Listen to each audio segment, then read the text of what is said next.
You're listening to the Public Health Epidemiology Careers Podcast, episode 117. Welcome to the Public Health Epidemiology Careers Podcast, where we explore public health epidemiology careers and share tips and strategies to help you enter or transition into the field. And now, your host, Dr. Charlotte Hughes Huntley. Greetings, everyone, and thank you for joining me on this episode. Now, in this episode, you'll get to meet Dr. Felicia Foster, and I'm thrilled to bring her on this podcast episode. It took us a while to kind of coordinate our schedules and make this happen. Dr. Foster was one of my co-hosts back in the spring of 2019 when I held the Public Health Consulting and Entrepreneurship Expo. She was on the very first one. She's joining me on this episode to talk about her journey into public health, and it's a great story. I just enjoy this interview so much. I know you will too. Let me tell you a little bit more about Dr. Foster. She has a laboratory background as a chemist, but currently works as safety and occupational health specialist for the United States Department of Agriculture, the USDA. She is also a certified health coach and the founder of Forever Wellness. Dr. Foster is passionate about all things related to health and wellness. And for the last 15 years, she's been reading, researching, and working with women in Cleveland, Mississippi to promote wellness. Now, I'll tell you a little bit behind the scenes. Dr. Foster and I, we really enjoyed our conversation as we usually do. We have a lot in common. Each time we talk, we find that we have a little bit more in common. And I have relatives in Mississippi. And there's this little thing that inside of me that thinks that, okay, well, you're from Mississippi, I'm from Mississippi, then we must have some cousins in common, or we may be related down the line. So I really enjoyed just chatting with her about our Mississippi background and a whole lot of things that we have in common, including the laboratory background, although I was microbiology and she was chemistry. But it's just really interesting and just so many coincidences, and just really could connect with her on a much deeper level. Now, she says it's all about lifestyle, exercise, attitude, and nutrition. She became interested in health and nutrition over a decade ago when her life was turned upside down with a chronic disease diagnosis. And this newly diagnosed health challenge prompted her desire to learn more about health and nutrition. She began to realize how important her lifestyle and exercise and attitude and nutrition choices were, both for herself and her family. Her journey landed her a peer coaching position with a local chiropractor, which further sparked her interest in health, as well as a desire to pursue an advanced degree. Public health was her most obvious choice because of the many opportunities to positively influence health within her community, as well as globally. So while pursuing a PhD in public health with a concentration in epidemiology, Dr. Foster saw a need for health coaching within her local community. So given her background as a peer health coach, she decided to officially obtain a certification in health coaching. Now, you're going to enjoy hearing more about her story because she does go into that in great detail. But before I connect that interview with Dr. Foster, I'd like to share a special offer from Audible. Today's show is brought to you by Audible. Audible is offering our listeners a free audiobook with a 30-day trial membership. Audible has an amazing selection of audiobooks, original audio shows, news, comedy, and more from the leading audiobook publishers, broadcasters, and entertainers. What I love about Audible is that I'm able to listen to professional development books while I'm on my early morning walk every day. It's a great way for me to learn while I'm exercising. There are so many categories to choose from. To download your free audiobook today, go to audibletrial.com/public health. Again, that's audibletrial.com/public health for your free audiobook. Well, today I'm excited to introduce you to my special guest, Dr. Felicia Foster. So, Dr. Foster, welcome to the podcast. Great. Thank you for having me. Yeah, I'm really excited about having you on this episode in particular because Dr. Foster was one of the co-hosts that joined me when I held the Public Health Consulting and Entrepreneurship Expo back in the beginning of 2018. So it has just taken us a while to get our schedules together and get her on the podcast to talk with me one-on-one. So I'm really excited that you're here and happy to share your story on this episode. So if you're ready, I'd like to jump in with my questions. Is that good? That's great. Let's take it away. All right. So if you would just take a moment and tell the audience a little bit about yourself, just your background, some of the work you've done before, what you're doing now, just whatever you'd like to share, but just give, like in your own words, a little bit about yourself. Absolutely. I am a Southern girl at heart, born and raised in Cleveland, Mississippi, which is a small Delta town.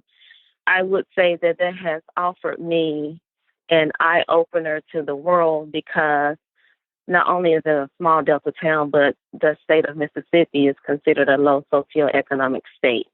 And with that being said, as a very, very young child, I knew something was different about me because I was probably just as driven as an adult and was always questioning the things that were around me.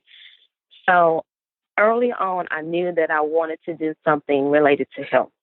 And as a child, I would play at the game called Operation, and I was fascinated with the human body as a result of that game. And that game actually, I would say, was the beginning of the rest of my journey. Fast forward, growing up in school, I was very studious, always interested in math and science, go on through high school, graduate, go to college, chemistry, pre-med major. And I actually had a provisional acceptance into an osteopathic medicine school in Virginia. I'm so happy that I applied to that school and received the provisional acceptance because the requirement actually made me really understand what I wanted to do in life. I was required to do at least 3,000 hours of observation at a hospital, and I did it in each area of the hospital. After that experience, I knew that wasn't the way I wanted to touch lives. I could appreciate the doctors, but that wasn't the path that I wanted to take. So I dropped the pre-med and I did finish my chemistry degree with a biology minor. And I also went on to earn a master's degree in natural science. Throughout my educational endeavor, I never stopped wondering and I never lost my love for helping others. I am definitely a servant leader, so I continued on after graduate school and began working at Baxter Healthcare as a chemist, which was a very, very rewarding experience because we made IV solutions. And so I was at that point touching lives, which is what I wanted to do. When you go to the doctor, they would prescribe solutions that I possibly made in the lab. That made me feel like I was accomplished. I worked for Baxter Healthcare for about a year and a half, and after that, I left and I moved on to the U.S. Department of Agriculture, which is where I am currently working as a safety and occupational health specialist. However, when I first moved on, I started out working in the lab. I really developed a love for research. And right before I transitioned into my current position, I made a decision to go back to school. I never lost that desire for advanced education, and I never lost that desire for a platform to do more in the helping arena. And so I decided that public health was the option for me because I'm people-oriented, and public health is such a vast field that I wouldn't be boxed in to just a certain area of helping.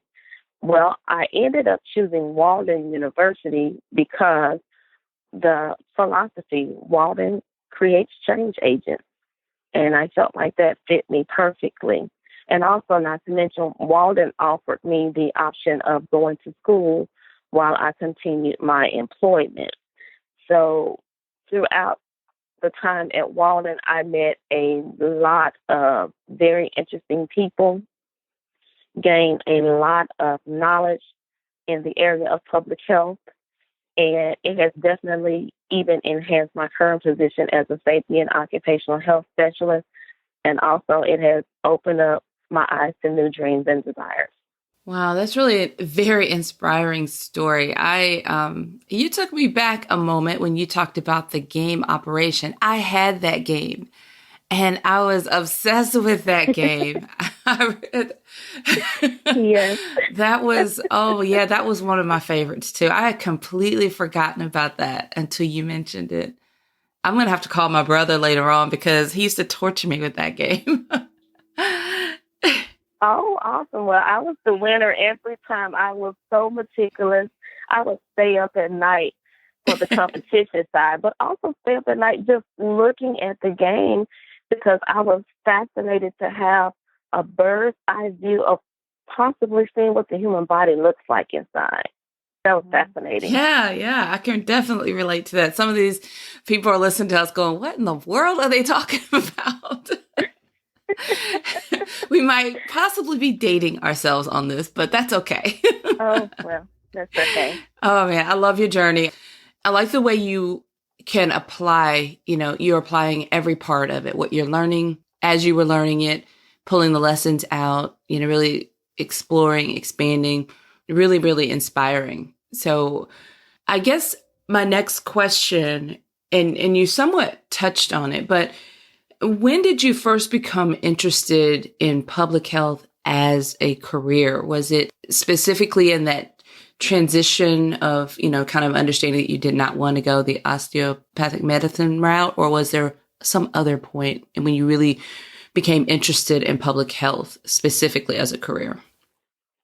I would say it had to have been when I was working in the lab at the U.S. Department of Agriculture as a biological science research technician. I wore many hats in that position. While that was the position title, I wore many hats. And because of my own health challenges that I did not discover until I gained employment there because of an occupational medical surveillance program, I discovered that I had type 2 diabetes and high blood pressure. So health hit home. I wasn't really sure what to do with that diagnosis. It was honestly devastating. And after I went through the denial, the anger, and all the different emotions, I had to gain my composure and figure out, what do I do? Well, since I'm science-oriented and I'm analytical, I began to read. And also, I was at that phase in my career where I was really ready to transition into something new. And so during the course of that time, I actually met a chiropractor. And I was just frustrated with my health journey because I wasn't seeing the results that I wanted to see. And I met the chiropractor through a family member who was a local chiropractor not far from where I live, but I didn't know anything about it. He actually had a weight loss program. And I never would have thought that a chiropractor would have a weight loss program because all I knew is that they crack necks and backs. Like most of us in the population, we really don't know chiropractors and all that they can provide. So fast forward, it took at least a year for me to get into his program. And I went there with some skepticism, but after talking with him, I said, okay, I'll trust you. I've trusted others with my health, so I'll trust you. Can you help me? And as a result of that journey, I began to see that public health is really where I want to be. That is how I want to impact people positively with their health. And now because it's my own personal journey, it's near and dear to my heart. And I see others, it's funny, it's like buying a new car. You don't see that car until you buy it, and then you see 15 others. When you start talking about your health journey, you start to see, and people start to open up to you about their health journey. And my eyes were open to the number of people who had the same or similar challenges as my own. And that birthed my desire to really transition into public health. Yeah, I can relate to that. It's very similar to my journey as well. So I definitely can relate to that. And that's amazing that there is definitely the ability to impact, for me, the populations, because I realized that the problem that was near and dear to me was huge. And so I had to go big if I wanted to really be able to make an impact. And serving populations was definitely the way to go. So that was definitely, the big attraction for public health. So you mentioned, your walk with diabetes, but what population or condition or, what public health problem are you most passionate about now? I would have to say obesity, and it's because through the years, I can remember as a childhood obesity was not such a great threat. However, with the changes in school curriculums and the changes in diets, if you look over the years, we've had low fat, high fat, low carb.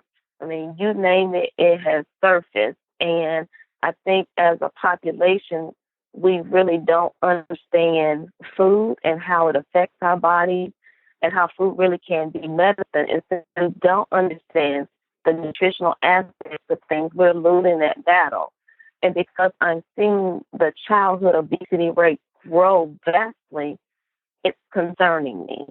And so I don't necessarily focus on serving children, but I would focus on serving families. There goes back to the population health agenda. Because if I can serve families, I can get to the children. And generally, I end up working with women because women are the pivotal points of the family. And also, we need to take care of our own health so that we can be of value to our family. That sounds like I might need to pull that out and use that as a tweetable quote there. That's really powerful. And you're so right. I like that when you focus on the family, you get to the children. That's so true. Yes. So that's perfect opportunity to kind of lead into, I really want to dig a little bit more into your business. So can you just talk a little bit more about, what do you do in your business and who do you serve, your ideal customer? Absolutely. Yes. So the business was actually birthed because of my pain. And I know that there are others who have same or similar pain points. Many of us live busy lives. We would think that in the information age where technology is vast, that it will make life easier. Not necessarily. For many of us, it has made our lives more consumed and busier. And therefore, our health seems to take a back burner.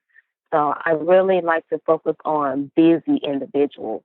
And definitely, like I mentioned earlier, moms are busy, which is why I generally work a lot with women, which when we're working with their family, their health, like I said, comes into play.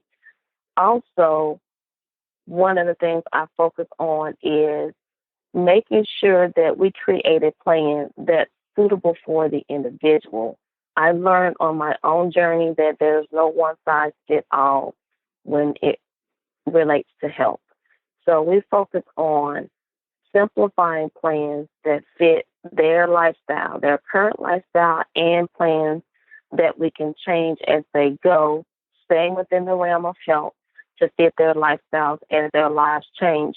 Because let's face it, if you have a family dynamics change. Your children go from being infants to toddlers to preteens to teens to adults, and your needs change.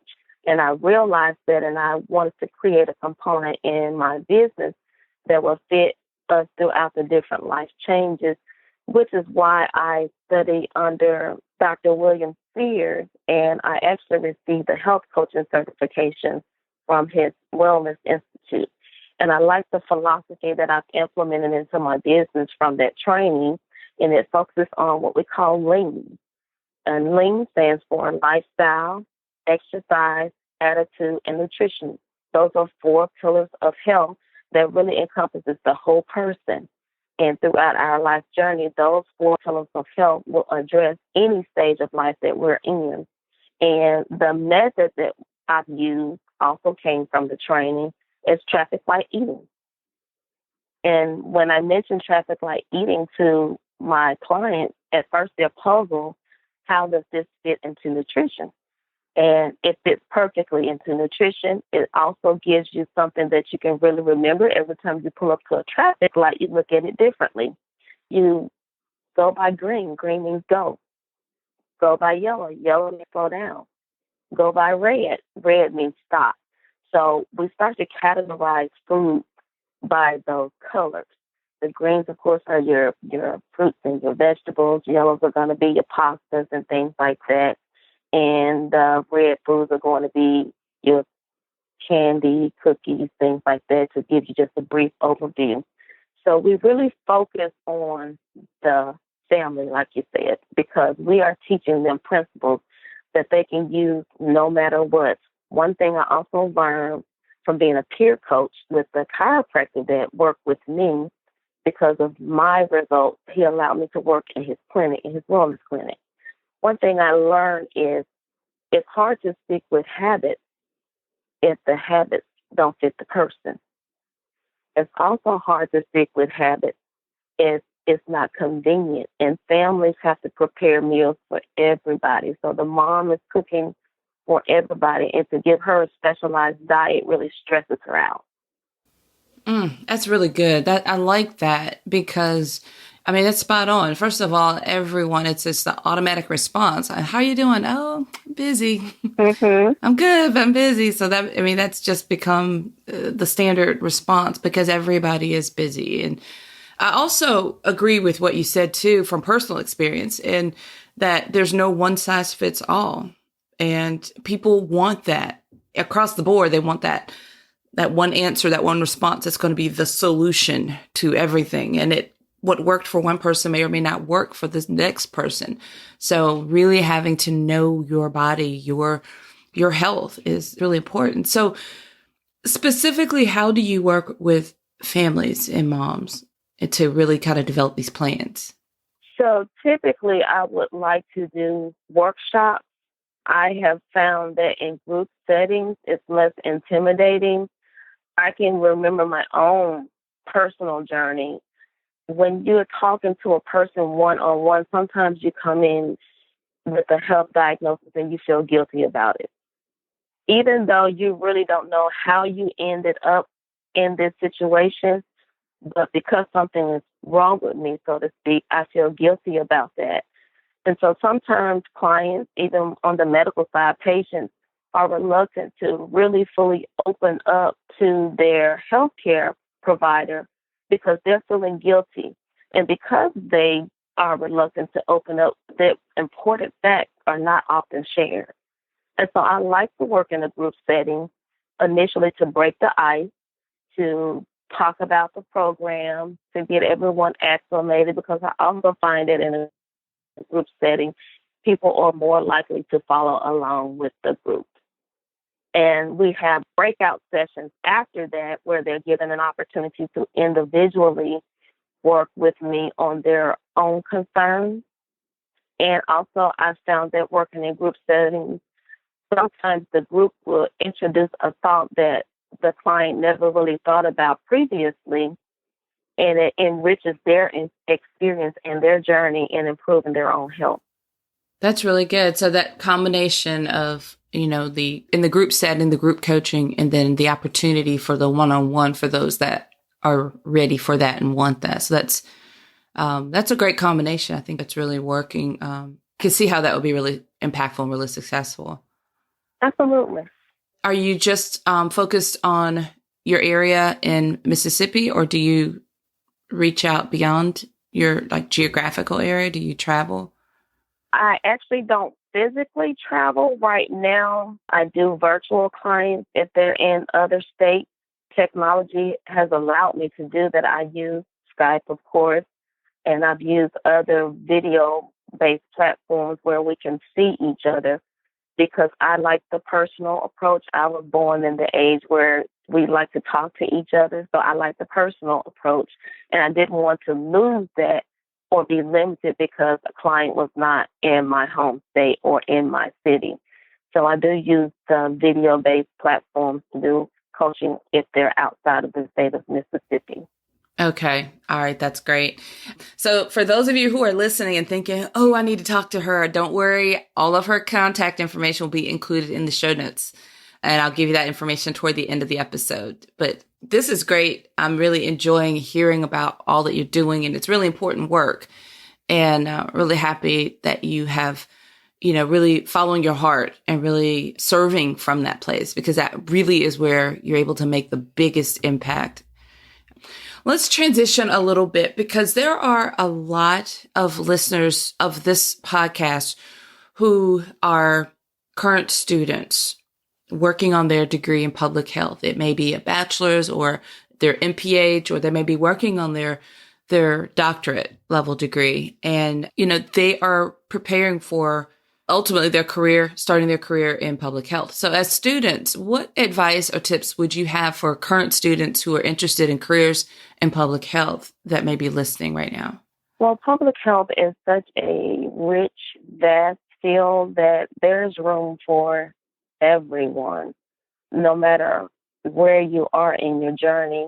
And I think most of us limit our thoughts to science when it comes to public health, but there's public health information. So even if you're in the technology field, there's a job for you in public health. I would suggest that students take advantage of internships, get mentors so that they can get exposure to different areas of public health, and that would really birth their true desire of where they want to be in the field of public health. That actually worked for me. It wasn't until I became hands-on with different public health professionals that I really understood where I saw my place in public health. So mentorship, networking, I would start as early on as undergraduate, getting experience and gaining exposure. Yeah, that's great advice and excellent point. The field is so broad, and sometimes people that realize that are excited by that because they realize that they can do any number of things. And then some people, it kind of makes them, it frightens them, because then they have to decide what they want to do. And they're not, this is not the field where you're just kind of told to go do this with your degree, and this is the only thing you can do. You do have so many opportunities and options that some people have a hard time narrowing that down. But your idea about, volunteering, find the mentor, just really getting some exposure in the different areas, that's really where you find out what you really, really like and what you're drawn to and what you really don't like. You really won't know until you get involved. So that's great advice. Absolutely. I would like to echo on what you said about being frightened and overwhelmed. I have to confess, I was somewhat frightened and overwhelmed myself in the beginning, because I am virtually transitioning into something new, and I didn't really know at that point what I really wanted to focus on. But after I decided, I had a professor that told me once, he made the statement once, how do you eat an elephant? One bite at a time. Yeah. And so I had to go back to my life coaching certification and kind of just talk to the inner person within me and calm that person down and say, take it one day at a time, one step at a time. Just focus on getting exposure, because you are not only growing professionally, you're growing personally, and you're growing spiritually. I mean, those three areas of my life really blossomed along the journey when I just learned to let go and embrace the experience. And that is actually how I found out that I really enjoy working with the population side of things versus working in a confined health model that you have in the medical side of things. So public health really fit me, and that's how I figured out that it fit me, and that's how I overcame the fears when I just realized, yes, there's a lot out there, but this is a life journey. You're not going to accomplish everything in your career up front. You are really a change agent, and change takes time. You're changing yourself as you change the population that you serve. That's really good. I'm just received that for myself and be a little selfish at the moment, because that's that's a powerful words. Okay, so let me ask you about graduates, because we've got people who have already completed their degree. They're listening to this podcast and they may be struggling to figure out what they want to do or how to get started, and what you just said is perfect advice for them. But do you have any other advice for graduates who have already completed a degree or trying to get into the field of public health or maybe trying to transition to some different area? Yes, for me, it has helped going to different conferences. I'm actually a member of my own state conference, the Mississippi Public Health Association, and I'm a member of the National Public Health Association. I've yet to attend one of those conferences. But actually, when I attended the Mississippi Public Health Association conference, I met so many connections there. And that was just an extension of what I would recommend for others. You may not be in the phase that you've graduated of doing internships, but you can do collaborative projects with others. Sometimes I think we feel like once we've graduated, the educational process stops. That is not true. You are a lifelong learner if you are in the field of public health. After all, we are impacting people's lives, and people are complex beings. So there's always something to learn. There's always an avenue there, a door waiting to be open. And until we get out and network with different people within the profession, we don't really know what door we should walk in. That's so true. This is good stuff. I hope that audience is appreciating all of this and enjoying this as much as I am, because there's really several valuable, really good points that you've really touched on in this discussion. I really want to sincerely thank you for taking the time to come on the podcast and share your journey and the lessons that you've learned and what you're in the process of learning. I think that's so important to just be transparent and share with others. It helps for others to relate and not feel so isolated and really be able to really take in what you're saying and learn from what you've learned and what you're going through right now. So I appreciate you for doing that. Thank you so much. Absolutely. Thank you so much for having me on the show. I just would like to say that whoever is listening, no matter how small you think your contributions are or how small you think your talents are, they are needed. And for someone, they are life-changing. That's really powerful. I hope you guys receive that too. Thank you so much for that. In just a moment, I'll tell our audience how to connect with you, because you have provided your connection information. And I know a lot of people really want to follow up with you, and I really encourage you to do so. So in just a moment, I'll share that. But thank you again, Dr. Foster, for being here. Thank you as well for having me. Well, I hope you enjoyed that interview. I'd like to thank Dr. Foster for joining me on this episode to discuss her public health career journey and for sharing the great advice and tips that she offered, as well as the resources that she offered regarding her business. If you'd like to connect with her, just visit the show notes page for this episode, which is episode 117. So go directly to drchuntley.com, and that's drchuntley.com, and click on podcast from the main menu, and then just navigate to episode 117. Remember that you can also click on the resources tab from the main menu and find the link to start your free Audible trial. All right, everyone, until next time, have a fantastic rest of your day. Thank you for listening to the Public Health Epidemiology Careers Podcast at drchuntley.com.